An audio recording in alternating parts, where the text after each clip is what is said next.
Shalom. Puji Tuhan, kalau kita boleh ada di tempat ini pada hari ini karena kemurahan Tuhan, karena anugerah yang besar yang Tuhan berikan kepada kita. Puji Tuhan kalau sampai dengan saat ini juga kita boleh sehat.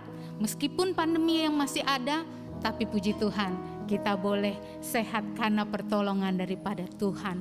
Saya jemput saudara-saudara sekalian untuk bangkit berdiri. Kita akan memulai ibadah kita. Mari kita satu di dalam doa. Puji syukur kepada Tuhan, karena Tuhan Allah Bapa kami yang baik. Terima kasih Tuhan, kalau pada pagi hari ini kami boleh ada karena kemurahan Tuhan. Kami ingin memuji dan memuliakan nama Tuhan. Kami ingin mendengarkan kebenaran akan firman Tuhan. Biarlah Tuhan sendiri yang beracara di tengah-tengah kami. Dan Tuhan memberkati akan setiap kami. Baik kami yang melayani Tuhan pada hari ini, baik yang membawakan firman Tuhan, maupun kami yang mendengarkan, memuji dan memuliakan nama Tuhan. Kiranya Tuhan juga akan senantiasa memberkati kami. Terima kasih ya Bapa, hanya ke dalam nama-Mu kami sudah berdoa. Haleluya, puji Tuhan. Amin. Amin. Masih tetap tinggal berdiri. Mari kasih salam kiri kanan. Saudara-saudara katakan, Tuhan Yesus baik. Tuhan Yesus baik. Sungguh amat baik.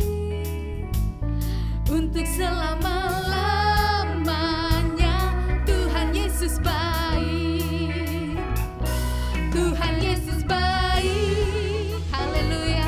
Sungguh amat baik. Untuk selama-lamanya Tuhan Yesus baik. Puji Tuhan. Haleluya.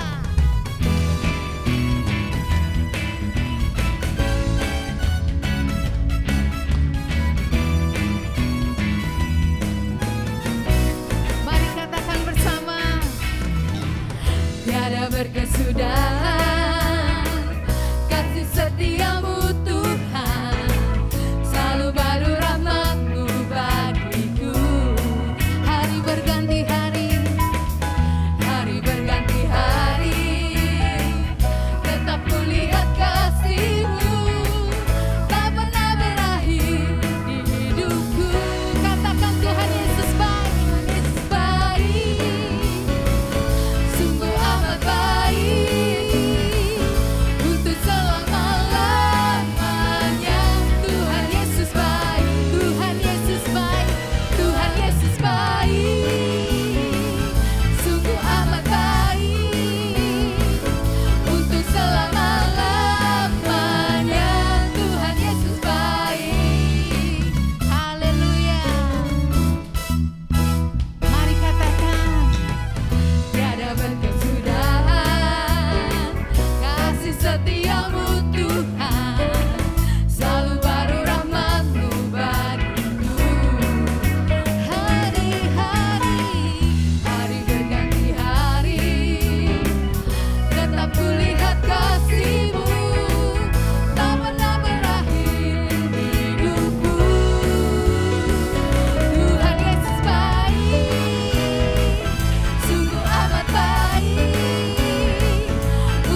Tuhan Yesus baik, haleluya. Sungguh amat baik, puji Tuhan. Dulu, sekarang, dan selamanya Tuhan Yesus baik. Tuhan Yesus baik, haleluya. Sungguh amat baik, untuk selama-lamanya Tuhan Yesus baik, haleluya. Yesus baik, sungguh amat baik, untuk selama-lamanya Tuhan Yesus baik.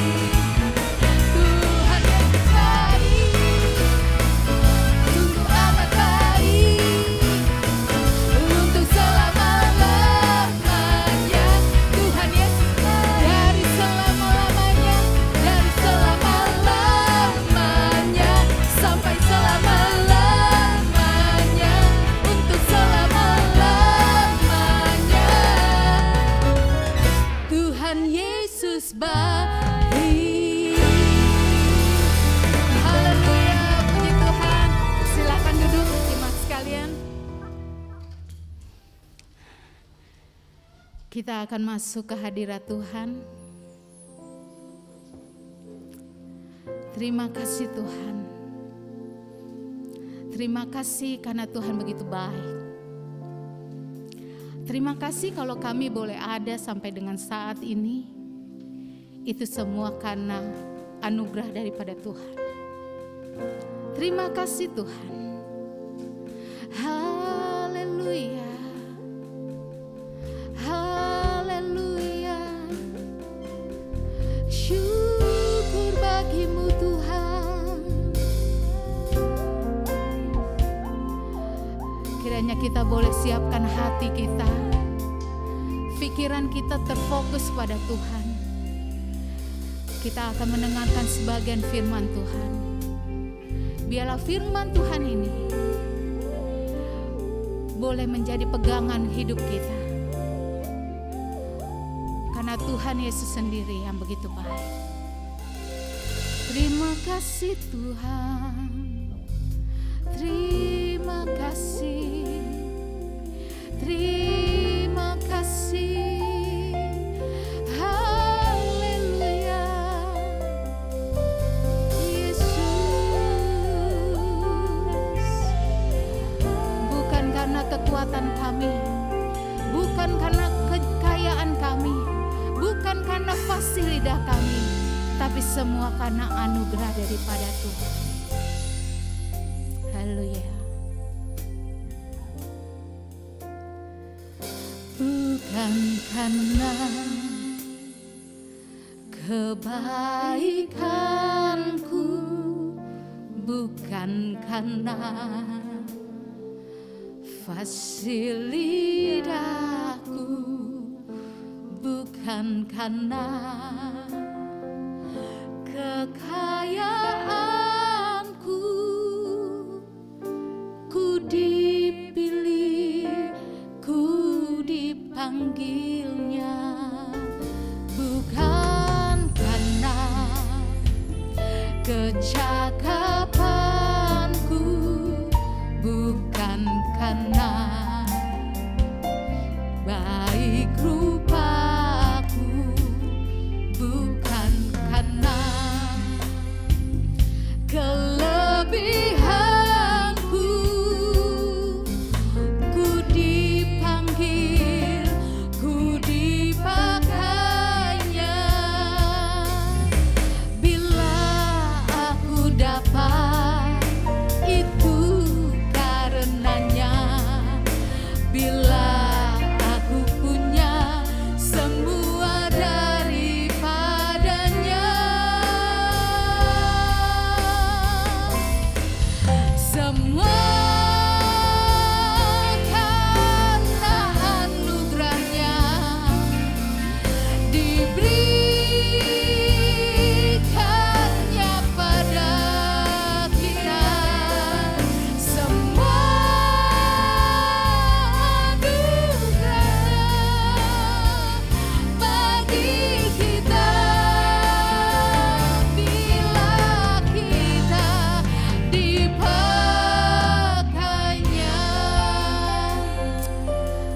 saudara-saudara, bukan karena kekuatan kita, bukan karena kekayaan kita, bukan karena fasih lidah kita, tapi semua karena anugerah yang Tuhan berikan dalam kehidupan kita. Biarlah kita tetap mengucap syukur kepada Tuhan, tetap mengandalkan Tuhan dan berkata, Tuhan terima kasih Tuhan untuk kebaikan Tuhan dalam kehidupan kita sekalian. Mari saya jemput saudara-saudara untuk bangkit berdiri. Kita akan pujikan sekali lagi pujian ini. Haleluya. Bukan karena kebaikanku, bukan karena fasih lidahku, bukan karena kekayaanku, ku dipilih, ku dipanggilnya, bukan karena kecakapanku, bukan karena baik rupaku, bukan karena kelebihanku, ku dipanggil, ku dipakainya. Bila aku dapat, itu karenanya. Bila aku punya semua daripadanya. Haleluya. Semua karena anugerahnya diberikannya pada kita. Semua anugerahnya bagi kita bila kita dipakainya. Semua karena anugerahnya diberikannya pada kita. Semua anugerahnya bagi kita bila kita dipakainya. Haleluya. Oh haleluya, Yesus. Terima kasih Tuhan. Terima kasih Yesus.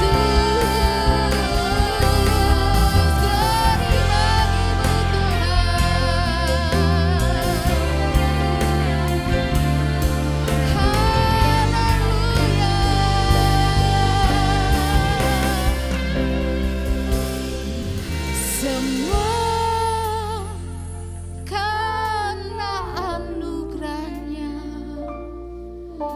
diberikannya pada kita. Semua anugerahnya bagi kita bila kita dipakainya. Bila kita dipakainya. Bila kita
memuji karena Engkau baik.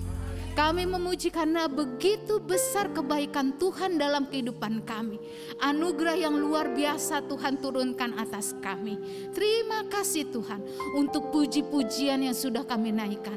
Biarlah puji-pujian kami boleh menyenangkan hati Tuhan. Biarlah puji-pujian kami boleh menjadi berkat untuk kami. Tuhan Yesus, sekarang kami akan siap mendengarkan firman Tuhan. Kebenaran firman Tuhan yang selalu akan kami terima, yang selalu kami akan lakukan. Karena kami yakin dan percaya, tidak ada nama lain, tidak ada firman yang lain. Hanya firman Tuhan yang hidup, yang selalu bertata dalam kehidupan kami. Terpujilah namamu Tuhan. Berkati hambamu yang akan membawakan firman Tuhan. Kayak Tuhan urapi dengan kuat kuasamu. Biarlah apa yang Tuhan inginkan kami lakukan, boleh senantiasa kami pegang dan kami lakukan. Terima kasih Tuhan. Dalam nama Tuhan Yesus kami sudah berdoa. Haleluya, puji Tuhan. Amin. Silakan duduk. Jemaat yang dikasihi Tuhan, shalom. Saya percaya kalau kita mengangkat hati dimanapun kita beribadah, hadirat Tuhan akan menaungi hidup kita. Hari ini saya akan menyampaikan firman dengan judul Murah Hati. Lukas pasal 6 ayat 36 berkata demikian.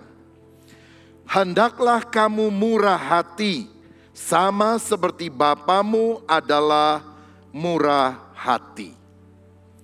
Saudara sekalian, menurut Kamus Besar Bahasa Indonesia, murah hati artinya suka memberi atau mudah memberi, tidak pelit. Tetapi murah hati juga berarti penyayang dan pengasih, suka menolong dan baik hati. Itu menunjukkan bahwa murah hati tidak berarti hanya memberikan uang kepada orang yang membutuhkan. Tetapi kita memiliki sifat menyayangi orang lain, penuh kasih, suka menolong, dan berbuat hal-hal yang baik. Tuhan mau kita menjadi umat yang memiliki kemurahan hati. Kenapa? Yang pertama, karena ternyata murah hati adalah sifat Allah sendiri. Dalam Matius 5 ayat 45 sampai 48 dikatakan demikian. Karena dengan demikianlah kamu menjadi anak-anak Bapamu yang di sorga, yang menerbitkan matahari bagi orang yang jahat dan orang yang baik, dan menurunkan hujan bagi orang yang benar dan orang yang tidak benar. Apabila kamu mengasihi orang yang mengasihi kamu, apakah upahmu? Bukankah pemungut cukai juga berbuat demikian? Dan apabila kamu hanya memberi salam kepada saudaramu saja, apakah lebihnya daripada perbuatan orang lain? Bukankah orang yang tidak mengenal Allah pun berbuat demikian? Karena itu haruslah kamu sempurna, sama seperti Bapamu yang di sorga adalah sempurna. Alkitab mengajarkan bahwa Allah itu sangat baik dan Dia memberikan matahari serta hujan kepada orang yang baik dan kepada orang yang jahat. Tidak membeda-bedakan.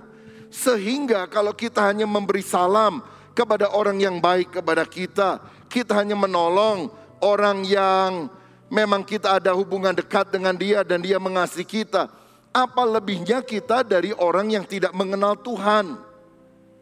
Saudara, bukankah Tuhan tetap berbuat kebaikan kepada para ateis, kepada para penentangnya?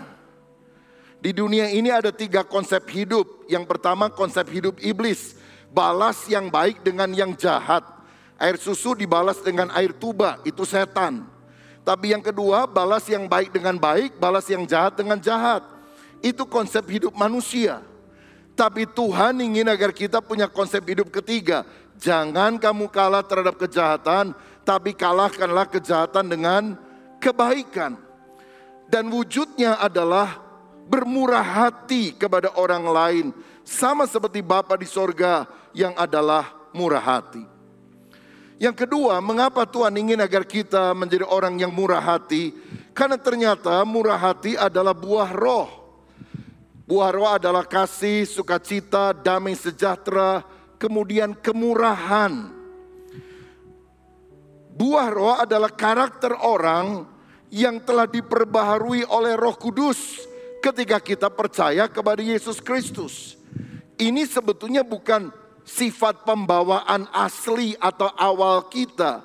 Tapi setelah Roh Kudus ada di dalam hati kita, Dia membawa kasih Allah.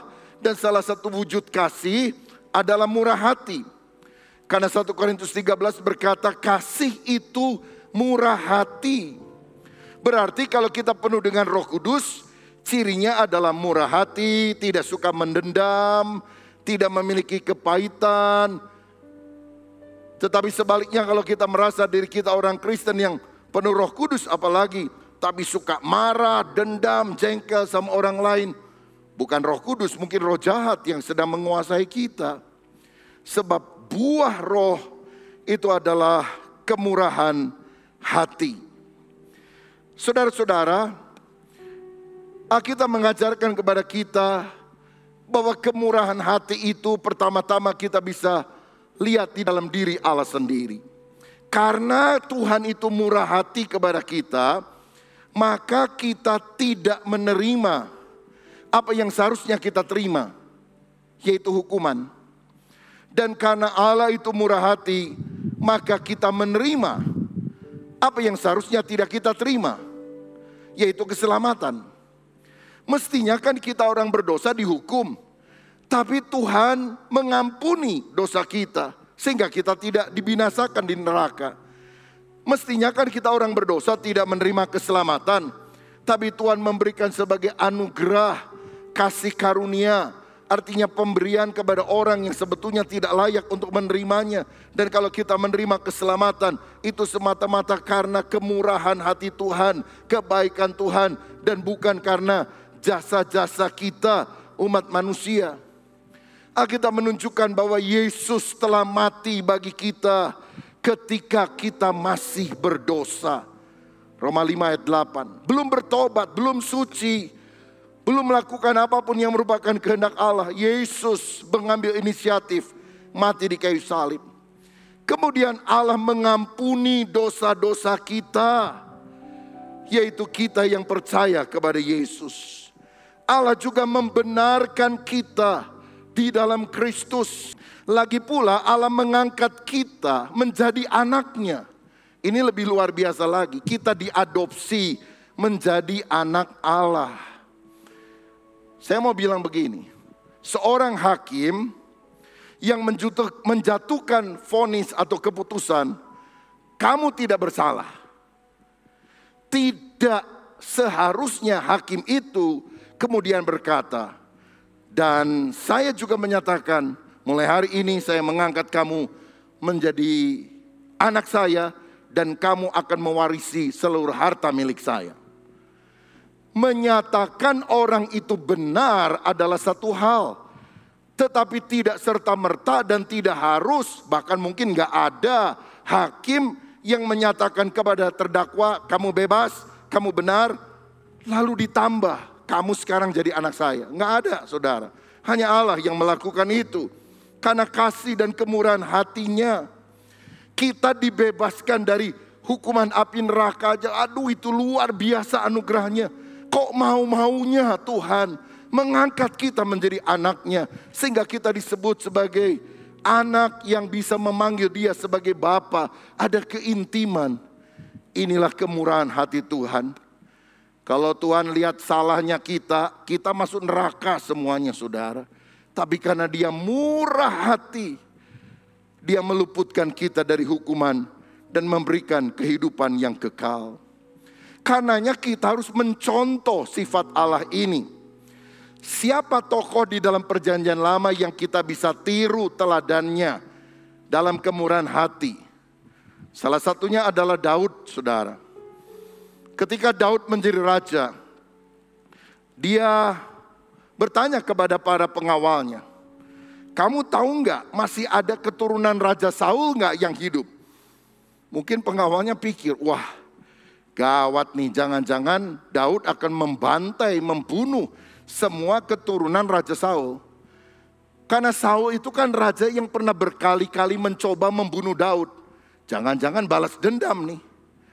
Lalu seorang bilang, ada raja, dia adalah Mephiboset, cucunya Raja Saul, masih hidup. Tapi dia sudah timpang kedua kakinya, gak bisa apa-apa. Tapi raja berkata, suruh ke sini. Orang berpikir juga, aduh mau diapain ini. Tapi ternyata ketika Mephiboset dengan ketakutan datang kepada Daud, berlutut, dia bilang, bangun Mephiboset, mulai hari ini kamu akan kujadikan anakku. Kamu makan sehidangan dengan aku. Yang pertama, Daud mengampuni kesalahan daripada Saul dan juga berimbas pada keturunannya. Dia tidak bunuh, dia tidak membenci, dia tidak dendam, dia mengampuni.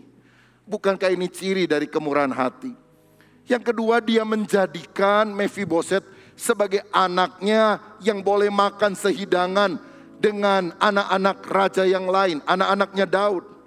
Dan yang ketiga, saudara, dia memberikan harta Saul karena dia bilang, mulai hari ini Mephiboset, kamu sudah nggak usah tinggal di rumah orang lain, kamu tinggal di istana, dan seluruh harta milik Saul yang sudah diambil oleh orang-orang dikembalikan kepadamu. Jadi dalam satu hari Mephiboset yang kere ini, saudara, yang melarat, jadi kaya raya dan punya kedudukan yang tinggi. Karena apa? Kemurahan hati daripada Daud. Sampai Mephiboset berlutut dan bilang, aku ini anjing mati. Mengapa engkau memperhatikan aku? Aku diampuni, aku dijadikan anak raja. Aku mendapatkan berkat-berkat yang luar biasa. Apakah karena kebaikan Mephiboset? Sama sekali tidak. Ini adalah kebaikan Daud. Dan apa yang dilakukan Daud cerminan dari apa yang dilakukan Allah kepada kita. Dia telah mengampuni segala dosa kita. Dia menjadikan kita anak raja di atas segala raja. Kita bisa makan sehidangan dengan dia. Kita bisa menerima firman Allah, makanan rohani yang merupakan rahasia Tuhan yang disampaikan kepada anak-anaknya. Bahkan dia memberikan kepada kita harta rohani, warisan sorgawi, hidup kekal. Kita akan memerintah selamanya bersama dengan Kristus. Berikan tepuk tangan yang paling meriah untuk Tuhan kita. Contoh yang lain dalam perjanjian baru. Ini dikisahkan langsung oleh Tuhan Yesus. Orang Samaria yang murah hati. Satu kali ada orang yang turun dari Yerusalem ke Yeriko. Dirampok di tengah jalan. Ditelantarkan hampir mati. Imam lewat. Kasihan tapi tidak menolong. Orang Lewi juga lewat. Tapi dia tidak mau memberikan bantuan. Karena mungkin mereka pikir, jangan-jangan ini cuma siasat. Pura-pura mati waktu aku berhenti. Lalu menolong dia, ini teman dari para penyamun ini datang. Lalu akhirnya saya yang kena celaka. Cepat-cepat aja.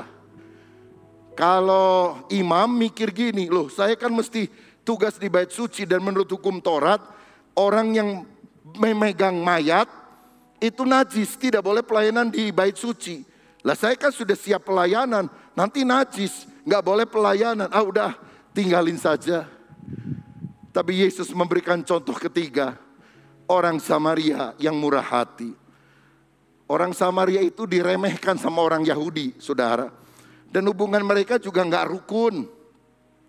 Tapi melihat orang ini, si Samaria yang dianggap warga negara kelas 2. Karena sudah dianggap bukan Yahudi asli. Sudah blasteran, sudah campuran. Dia yang ternyata menolong orang yang terluka ini. Saudara, murah hati berarti ketika melihat ada orang yang kemalangan, kita berbelas kasihan. Dan lebih daripada itu, kita melakukan tindakan nyata, bahkan rela berkorban untuk menolong orang itu, bahkan tidak mengharapkan balasan, tulus. Lihat orang Samaria ini, dia mengobati lukanya, dia menggendong dan menaruhnya di keledainya, membawa ke rumah penginapan, memberikan minyak dan anggur, dan memberikan uang kepada pemilik penginapan. Dia bilang, saya masih ada urusan bisnis, nanti setelah selesai saya balik lagi. Ini uangnya, tolong rawat dia, kalau kurang nanti saya bayar. Ini orang yang dia tidak kenal, gak ada untungnya, dia gak minta balasan apa-apa. Semua karena rasa iba, rasa kasihan, tapi kemudian dia bertindak. Kalau saudara lihat ada orang susah lalu geleng-geleng kepala berkata,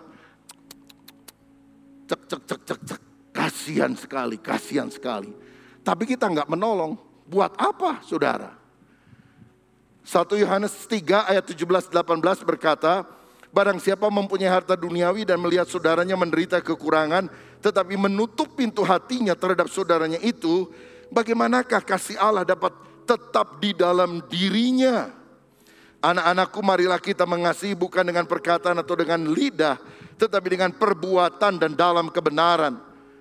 Karena kasih Allah itu dari atas selalu mengalir lewat kita. Kalau kita tidak tergerak hati menolong orang lain, jangan-jangan kita tidak pernah mendapatkan kasih Allah. Karena kalau saudara disentuh oleh kasih Allah, kita akan mengalirkan kepada orang lain.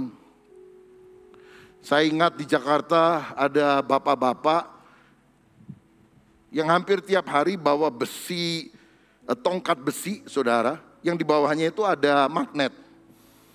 Dia suka lihat di pinggir jalan. Kenapa? Suka ada orang-orang jahat. Orang jahat ini suka tabur paku di mana-mana. Sehingga kalau ada motor, mobil melintas, jep kena paku, kempes bannya, begitu berhenti, diperes sama gerombolan ini. Jadi si bapak bawa tongkat besi dan dia ambilin itu paku-paku dengan magnetnya. Apa untungnya? Nggak ada untungnya. Siapa yang dia tolong? Dia juga nggak kenal. Apakah ada resiko? Oh iya, bisa digebukin sama itu orang-orang jahat, tapi dia melakukannya.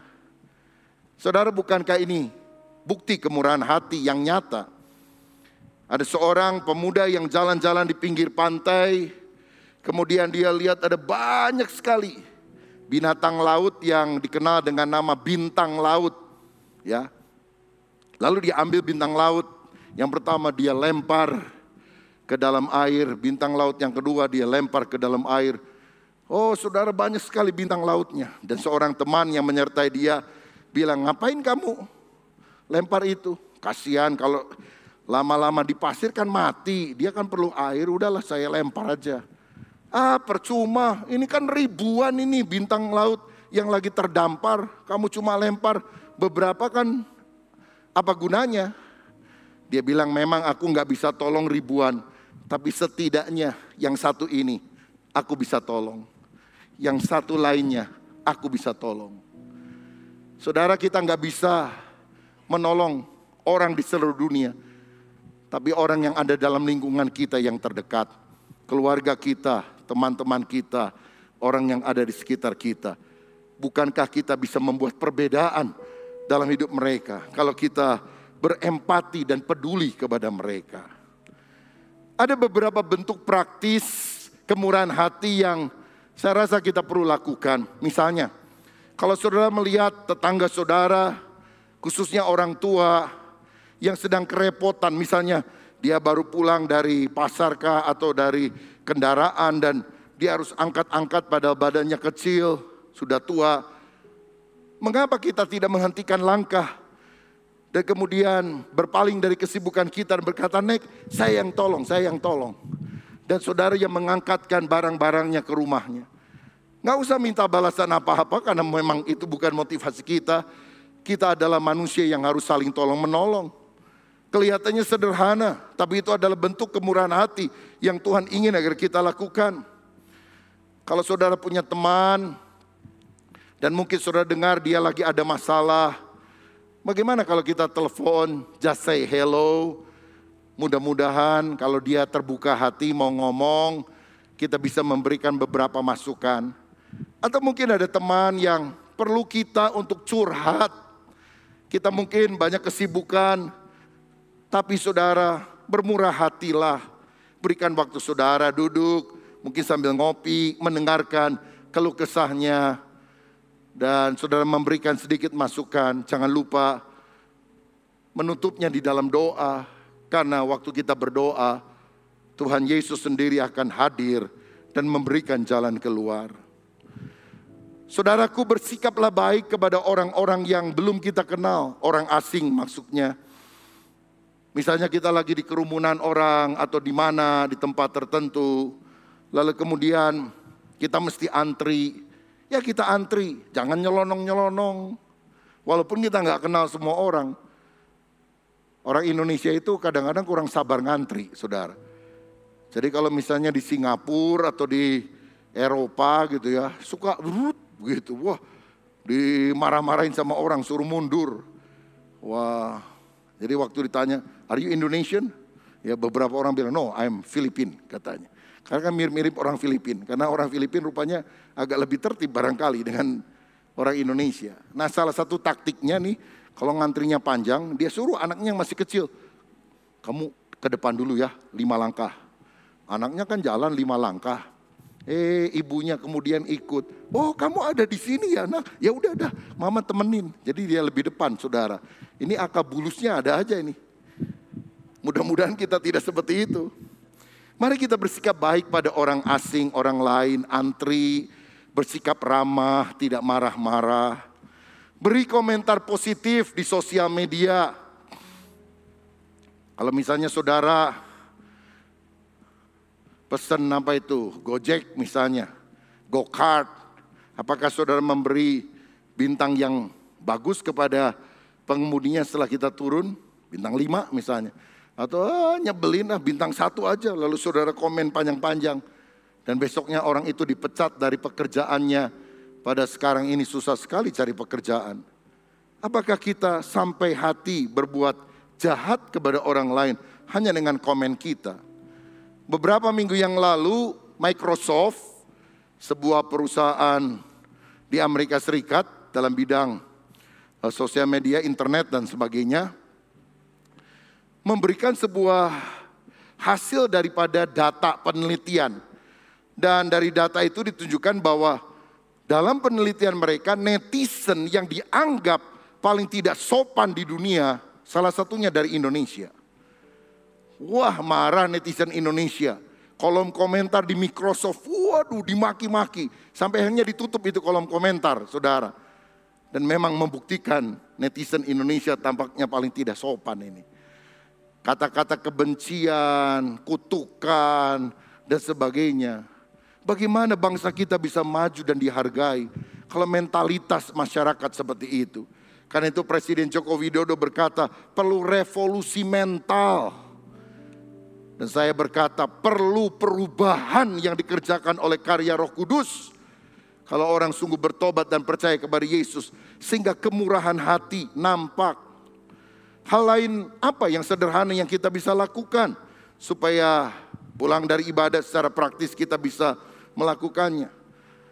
Rayakan, bahkan kalau bisa beri hadiah. Mungkin kalau anggota keluargamu atau temanmu berulang tahun, ya bagus kita memberikan setidaknya WA atau SMS selamat ulang tahun ya. Atau kita telepon selamat ulang tahun. Bagus juga kalau saudara kirim kue atau kirim bakmi barangkali supaya dia panjang umur sebagai simbolnya. Saudara-saudara, hal yang kecil tapi itu menyenangkan. Beri tip kepada pelayan restoran. Saudara-saudara, kalau saudara makan di luar, suka kasih tip enggak? Ah, nggak usah, kan udah digaji, udah ada itu. Oke. Tapi kan kemurahan hati itu artinya memberi lebih dari yang dituntut, lebih dari yang seharusnya. Kalau saudara pesan makanan kepada Gojek, saudara selain kasih bintang, saudara suka kasih tip atau tidak? Apa sih artinya memberi tip 2.500 atau 5.000 rupiah? Nggak bikin dia kaya. Atau 10.000, nggak bikin dia kaya raya. Tapi dia senang, dia bisa tersenyum. Saudara sekalian, lakukan sesuatu kepada yang lain. Jadi pulang dari tempat ini ingat, kalau makan di luar dan sebagainya, kasih tip. Sebab orang juga kerjakan gajinya sangat terbatas. Dan kalau kita bisa memberikan berkat, walaupun tidak terlalu besar, menurut tukaran saudara, itu adalah sebuah kemurahan hati. Memberi lebih dari seharusnya, lebih dari yang diharapkan. Kasih barang-barang bagus kepada anggota keluarga saudara atau kepada temanmu. Kalau ngasih itu jangan yang udah nggak kepake, yang udah butut, yang udah sisa. Ya, karena orang lain itu kan bukan tong sampah, saudara. Kenapa saudara tidak kasih yang terbagus? Kalau ada para wanita, ibu-ibu khususnya yang punya tas-tas branded banyak. Coba saudara hitung selama kita banyak di rumah ini. Ada berapa puluh tas di sana. Nganggur tuh ada yang bertahun-tahun gak pernah dipakai. Kenapa nggak kasih adikmu atau ponakanmu? Kasih yang mereknya ternama. Tapi mahal nih Pak. Justru kasih yang bagus, jangan kasih yang jelek. Saudara kalau dikasih orang mau yang jelek atau yang bagus? Kalau orang kasih, kita mau yang bagus. Kalau kita kasih yang jelek saja. Kira-kira begitu kan ya? Kan hidup licik kalau begitu saudara. Ayo kita murah hati. Memberi uang kepada orang yang berkekurangan. Itu juga wujud daripada kemurahan hati. Bahkan kalau saudara mendengar gereja atau pelayanan butuh dukungan doa dan dana, kita juga bisa terlibat untuk memberikan persembahan supaya pelayanan tetap bisa berkembang oleh anugerah Tuhan. Matius 5 ayat 7 berkata, berbahagialah orang yang murah hatinya, karena mereka akan beroleh kemurahan. Ada dua berkat yang dicatat di sini. Yang pertama, orang yang murah hati akan berbahagia. Karena memang terlebih bahagia memberi daripada menerima. Orang yang suka memberi dalam kemurahan hati, merasa hidupnya bermakna. Rasa sosial mengasihi sesama lebih nyata. Dan saudara sekalian, tiap kali kita bisa memberkati orang lain, kita loh lebih bahagia. Kita lebih bersyukur karena tangan di atas selalu lebih mulia dari tangan di bawah. Dan saya berusaha mempraktekkan itu juga dalam hidup saya secara pribadi. Bahkan dikatakan orang yang bermurah hati akan mendapatkan kemurahan. Pintu berkat dibuka karena Tuhan lihat dari sorga, ini anakku yang satu cocok hatinya dengan saya. Maka berkat itu akan melimpah dalam hidup ini. Amsal 11 ayat 17. Orang yang murah hati berbuat baik kepada diri sendiri, tetapi orang yang kejam menyiksa badannya sendiri. Kalau kelakuanmu jahat, sebetulnya engkau bukan menjahati orang. Pada hakikatnya engkau menjahati dirimu sendiri. Tapi kalau saudara murah hati, engkau berbuat baik kepada diri sendiri. Berkat-berkat ilahi akan mengalir ketika kita melakukan kemurahan hati kepada sesama. Amsal 28 ya, ayat 27. Siapa memberi kepada orang miskin tak akan berkekurangan. Tetapi orang yang menutup matanya akan sangat dikutuki. Kalau kita memberi kepada orang miskin, Tuhan bilang kamu tidak akan kekurangan. Tuhan akan mensuplai berkat itu. Dan jangan pernah bilang, oh Tuhan nanti kalau sudah kaya baru saya memberi kepada orang lain. Saudara ingat 5 roti dan 2 ikan itu dibagikan menjadi berkat bagi 5.000 orang. Tapi sebelumnya ditaruh dulu di tangan Yesus. Apakah setelah Yesus mendoakan 5 roti itu berubah jadi 5 roti bantal yang gede-gede? Atau 2 ikan yang kecil itu tiba-tiba berubah jadi ikan paus? Sehingga semua orang bisa makan kenyang? Enggak. Waktu Yesus berdoa rotinya tetap kecil, ikannya tetap kecil. Tapi waktu dia membagi-bagikannya, mujizatnya terjadi. Enggak pernah habis apa yang dibagikan itu. Itu sebabnya jangan doa Tuhan jadikan saya orang kaya baru saya sumbang gereja, saya sumbang panti asuhan, saya sumbang orang miskin. Itu bukan cara kerjanya Tuhan. Cara kerjanya Tuhan, apa yang ada padamu belajar menabur. Apa yang saudara punya sedikit, tapi waktu engkau bagi, mujizat pelipat gandaan akan terjadi. Apa yang saudara bagi tidak akan habis-habis. Karena Tuhan akan selalu menjadi Yehova Jireh, Allah yang menyediakan segala keperluan kita. Amsal 11 ayat 24-25 berkata demikian. Ada yang menyebar harta tapi bertambah kaya. Ada yang menghemat luar biasa namun selalu berkekurangan. Siapa banyak memberi berkat, diberi kelimpahan. Siapa memberi minum, ia sendiri akan diberi minum. Dunia mengajarkan hemat pangkal kaya. Tapi Alkitab bilang ada orang berhemat selalu kekurangan. Ciri supaya kita kelimpahan apa? Belajar menabur. Petani yang berhenti menabur akan berhenti menuai. Belajar menabur. Miliki hati yang berkecukupan, bersyukur, menabur. Itu kunci diberkati Tuhan. Saudara sekalian, hemat pangkal kaya itu ekonomi dunia. Tapi Alkitab berkata menabur menyebabkan berkat Allah melimpah. Karena sumbernya dari Tuhan. Dan Tuhan tidak ingin kita mampet, macet. Tapi mengalirkan kepada orang lain. Ayat penutup Amsal 19 ayat 17. Siapa menaruh belas kasihan kepada orang yang lemah, memiutangi Tuhan yang akan membalas perbuatannya itu. Tuhan pernah utang gak saudara sama kita? Gak pernah kan? Kita yang banyak utang sama Tuhan.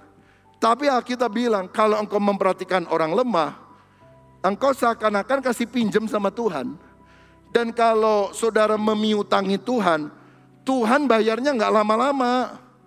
Dan Tuhan gak pernah bayar persis seperti apa yang saudara pinjamkan kepada dia. Dia berkati kita dengan berkat yang luar biasa. Mau gak kita jadi orang yang memiutangi Tuhan? Caranya sederhana. Perhatikan orang yang lemah. Karena waktu engkau memberi kepada orang yang lemah, Tuhan di sorga lihat, wah dia memberikan utang sama saya mesti balas. Apa yang kamu lakukan kepada saudaraku yang paling kecil, paling hina, kamu sudah melakukan bagiku, kata Tuhan. Dan kalau kita bermurah hati, saya jamin pintu kemurahan hati Tuhan akan terbuka dan dinyatakan dalam hidup saudara. Pada masa-masa pandemi ini, tetap ikuti prinsip firman Tuhan yang tidak pernah berubah. Dan kalau kita sungguh-sungguh memiliki hati yang berkemurahan, penuh kasih, suka menolong orang lain, tidak hanya secara materi, tapi dengan perhatian, dengan pujian, dengan bantuan, dengan pertolongan, dengan doa. Tapi juga kalau saudara mampu dengan harta benda, dengan keuangan, Tuhan melihat dan berkata, orang ini memiutangi aku akan membayar segera dan melimpahi berkat yang luar biasa. Ini doa saya, saudara semua yang mengikuti firman Tuhan ini, diberkati oleh Tuhan. Tubuh, jiwa, dan rohmu diberkati oleh Tuhan. Berkat jasmani, berkat rohani, engkau terima di dalam nama Tuhan Yesus Kristus. Haleluya. Amin.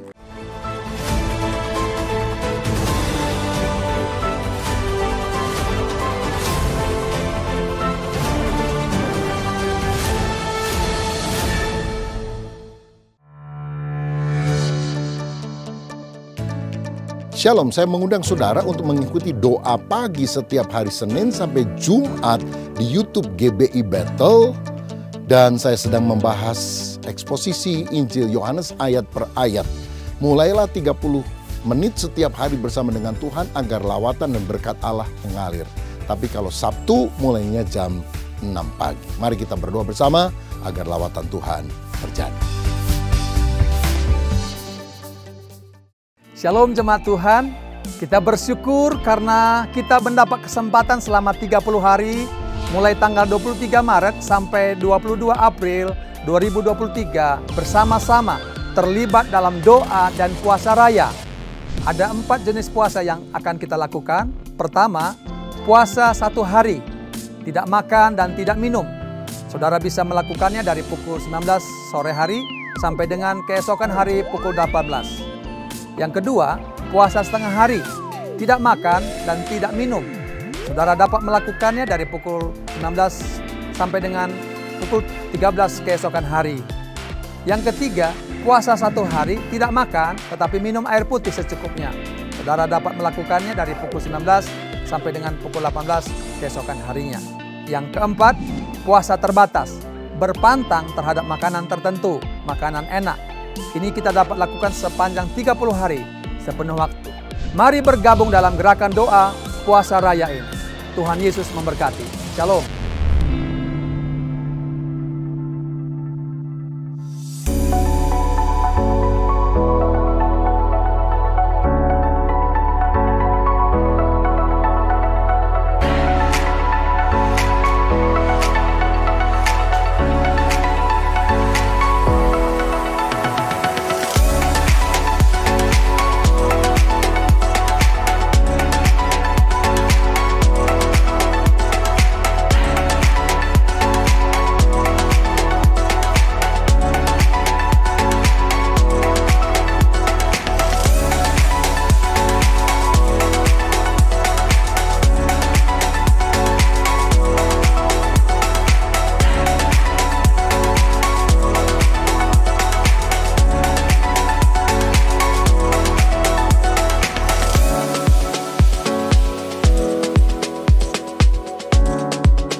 Sidang jemaat, mari angkat kedua tanganmu, siapkan hati, dan terimalah berkat dari Tuhan.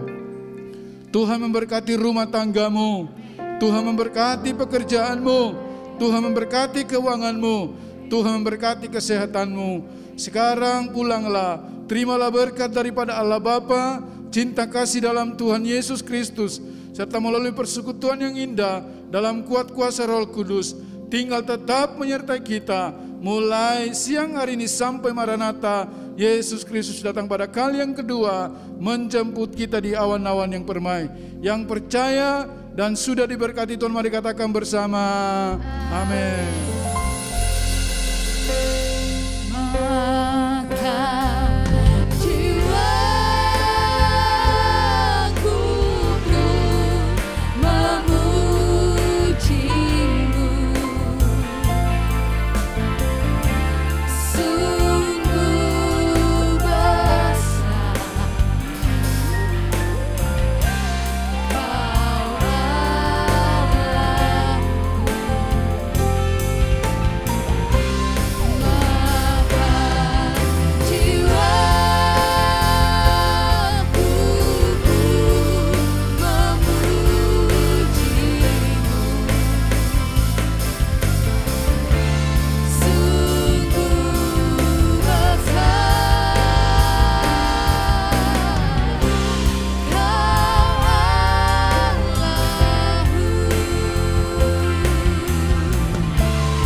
Ibadah kita telah selesai. Selamat hari Minggu. Tuhan Yesus memberkati. Amin.